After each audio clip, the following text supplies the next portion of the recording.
Hey everyone, it's Pat Michaud here. So happy Tuesday. I'm just going to chat for a little bit as people come online and join me. And again, this is to share some content with you about a really interesting article that I was reading on the weekend. And I'm doing a lot of reading right now, and there's just some great, relevant, timely stuff out there that I want to make sure that I pass on and share with you, and then I get it recorded as well. Hey, Steve, glad you're here. So I wanted to talk about the article from Inc. magazine and their reference to airplanes, and we can all relate to that now, especially with the what I call the mini disaster at the Atlanta airport just a few days ago, which is really disrupting air service right now, and life. And the whole topic of how life gets out of whack, or for many right now, how, it's out of kilter. So this is the time of year that just fascinates me, and I'm sure it does you too. But I am one who watches and studies human behavior a lot. And what I see and hear at this time of year, as I'm sure you do too, is that everyone is saying how busy they are. That just drives me up the wall, how busy they are. And I think to myself, and I say to myself, wow, where has the joy gone? Joy to the world. Where has that gone? Where have we lost that? Where is that out of whack? And why is everyone going around constantly saying how busy they are when you say, hey, how are you? I'm busy. We're all busy. So what kind of an answer is that? And so I think about, again, this time of the year, is that where has the joy gone, and joy to the world attitude in total? So we're all busy. You don't need to belabor it. And I've made a few notes because this article that I read was really fascinating and really hit the nail on the head. I do ask people how they're doing because I care. And yes, I do want to hear. I don't want to hear a whole long story, but I do want to hear what's going on in your life and in your world, eye-to-eye contact. And yeah, I do care. And of course, I know you're busy. You don't have to tell me that. So I'm believing that for the most part, for many of you, if not all of you, that your life is out of kilter this week. And so when I read the article, it was talking about, and it referenced the fact that airplanes, and I know everyone can relate to this because everyone's been on a plane, and if not, then you know what planes are about. But the article said airplanes are off course 90% of the time. 90%. And yet, however, most flights arrive in the correct destination at the intended time. Now, this is really important. It's really interesting. Most flights, that is, I've been on flights who don't always end up on time.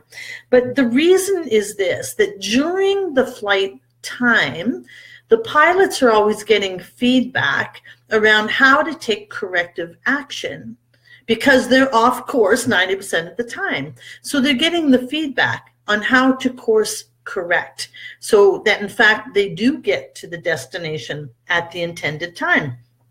Now, here's the thing. When the pilots get the feedback and they immediately correct, these course corrections are not hard to manage at all because it is constant feedback. So it takes listening and it takes paying attention. So when course corrections don't happen, there can be a catastrophe. So what's that got to do with our life? Well, as I stop and look around these days, it has a lot to do with the way we're living life. And that's what I see happening with many of you right now. So December happens every year. It's no surprise. And Christmas comes every year. It's no surprise again. And yet I see people struggling and continuing to struggle with the same issues every year. Why is that? So many of you know one of my favorite expressions is that when you keep doing what you're doing, you're always going to get what you're getting. Think about that. And the expression typically says if. I don't use the word if, but if you keep doing what you're doing, you're always going to be getting what you're getting. So there's no course correction happening in your life. And what's that about? So my question to you is, how are you piloting your life right now in relation to the whole airplane world? How are you piloting your life? And are you out of kilter? and or are you course correcting? So what feedback are you receiving? The feedback is coming, I'm sure, usually from your loved ones right around you or your coworkers. The feedback is coming, but are you listening? And are you paying attention? And are you course correcting? Or will you only take in the feedback and pay attention when there's a catastrophe?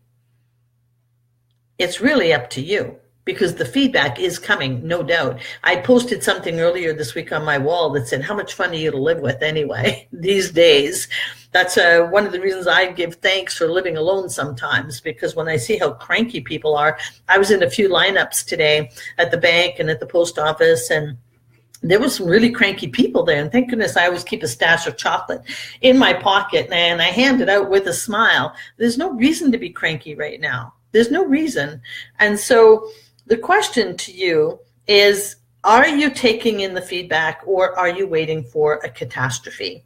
And so I wanted to share a bit of a memory, if you will, down memory lane, about a time when I was working with a colleague who has since passed, unfortunately, sadly. His name was Lee Bizard, and he and I were both working with the Pacific Institute in Seattle. Lee was Canadian as well, and he had cerebral palsy. And he often told the story about going through customs, because we both did work in the United States fairly often. And he talked about going through customs and the three questions that were often asked by the customs officer.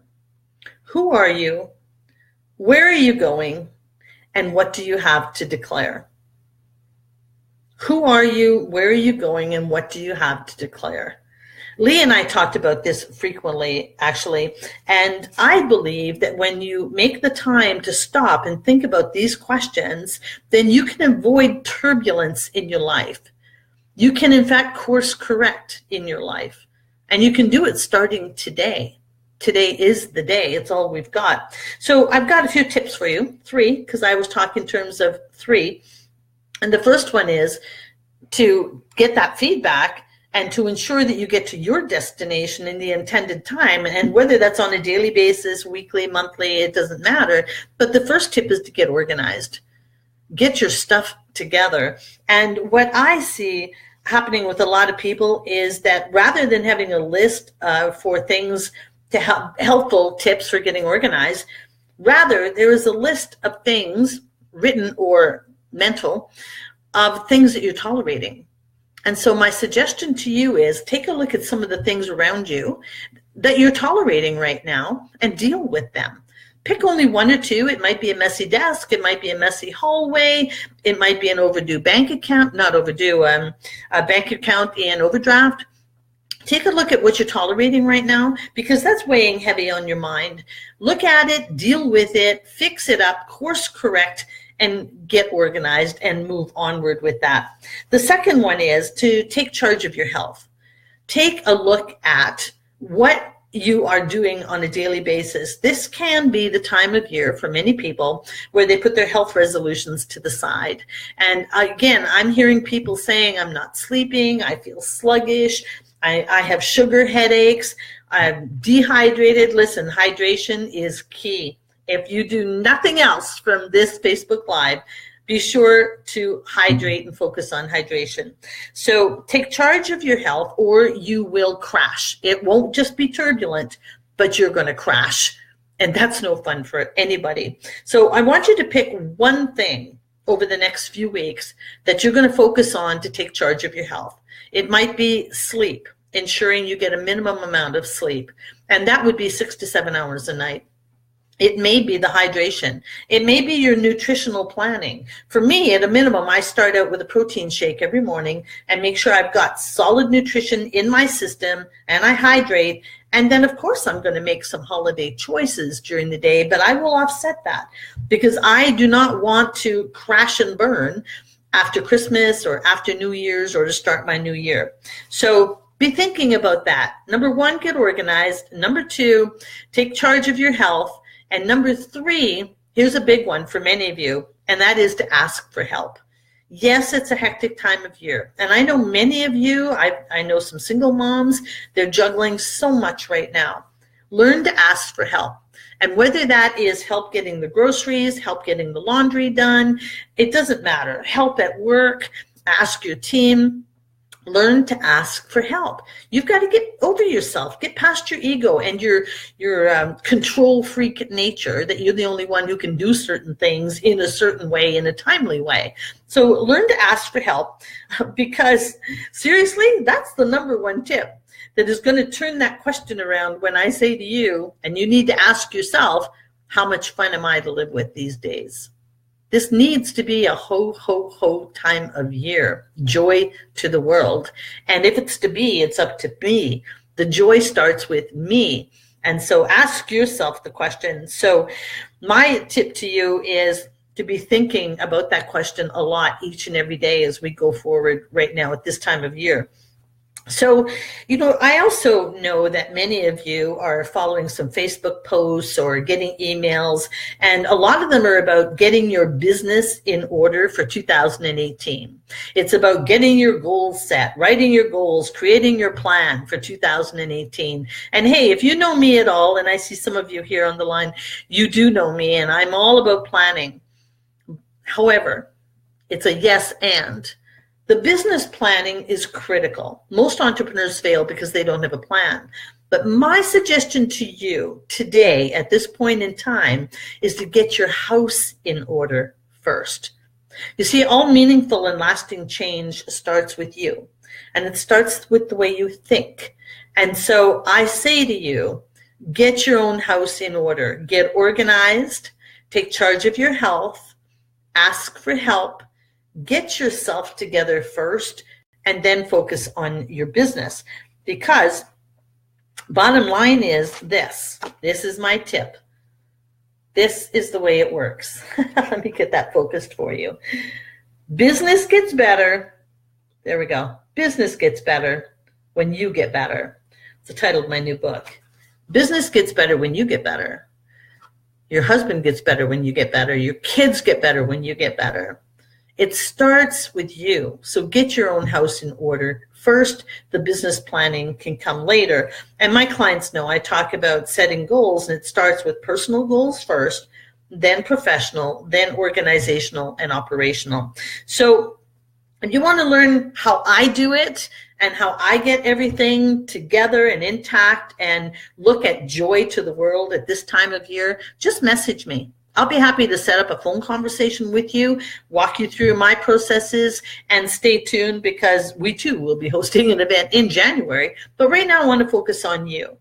So when you think about the airplanes who are out of whack and out of kilter 90% of the time, remember, they get the feedback, they course correct so that they get to the right destination in the intended time. What's your destination today? What is it this week? What's your intention for Christmas? Think about you first. Take care of you. So in the meantime, all I want to say to you is breathe, meditate if necessary, but breathe, be in the moment, be conscious of the moments, create some great memories, and remember, if it's to be, it's up to me. Merry Christmas to all of you. And like I said, if you want some tips, more tips from me, you want to set up a call in the new year, because I'm heading out shortly for the holidays, then message me. We'll be happy to have a conversation, set up a call with you. All right, that's all I got today. I know that, for many of you, life is out of whack. Take these tips to heart. Pick one. It's about progress, not perfection. Bye, everyone. Merry Christmas. I'll see you in the new year.